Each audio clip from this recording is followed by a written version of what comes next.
afternoon, dear viewer. Hello and welcome to Switch Focus, your go-to bulletin for all news making headlines globally. I'm David Kagina. Now, kicking us off, Sudan's military has dissolved the government and declared a state of emergency. This is coming on a backdrop of a coup that happened earlier morning in which several members of Sudan's transitional government have been arrested in their homes. Civilian Prime Minister Abdallah Hamdok and at least 4 other ministers were among those believed to be detained by unidentified soldiers shortly before the dawn today morning. Take a look.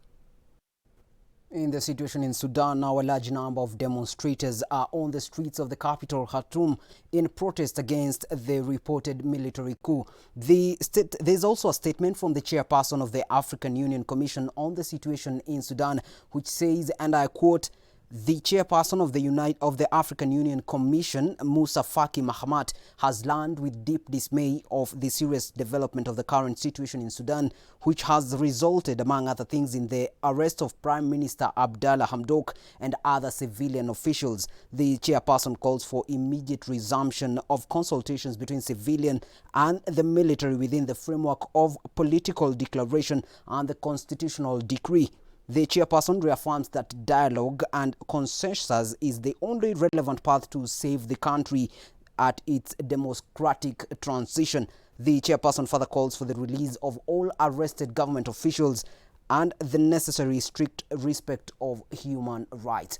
Now, moving on, security challenges are making day-to-day life even more difficult for many residents of the capital, Khartoum, with many Sudanese worrying about their safety as they go about their daily businesses, as Shilangetich reports.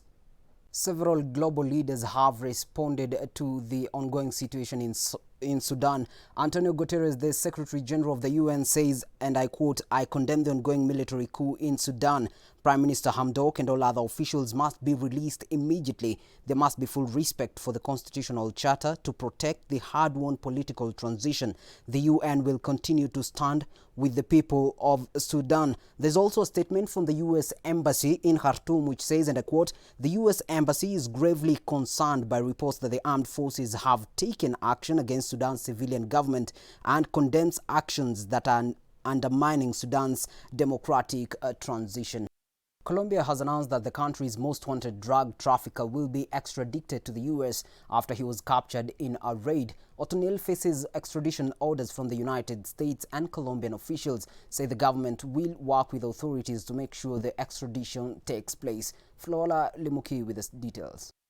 And with that story right there, we are headed for a short commercial break. But before that, let me remind you or request you to send in your feedback through our SMS line 111 444 111, as well as on our social media platforms at Switch TV Kenya on Facebook and Twitter, and at Switch TV KA on Instagram, as well as Kagna Kagina on Instagram as well. I'd love you to tell me, who do you celebrate in this time and point, even as we begin the week.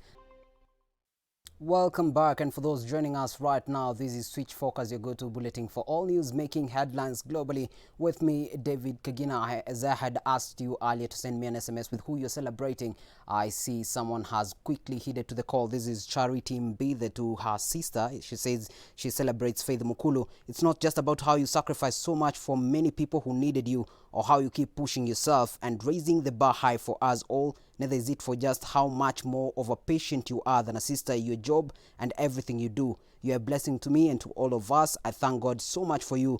God has so much in store for you. You are my hero.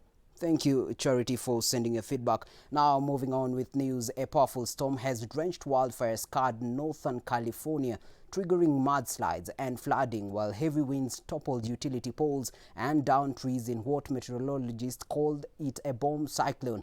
Najma Noor with more.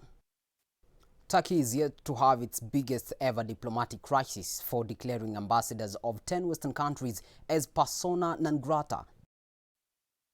Thank you, Daniel. As the pandemic continues to rage across the United States, with more than 45.44 million COVID-19 cases recorded as of Sunday, fresh report from the Bureau of Labor Statistics revealed over 530,000 healthcare workers quitted their jobs in August, the highest record since the outbreak in February last year.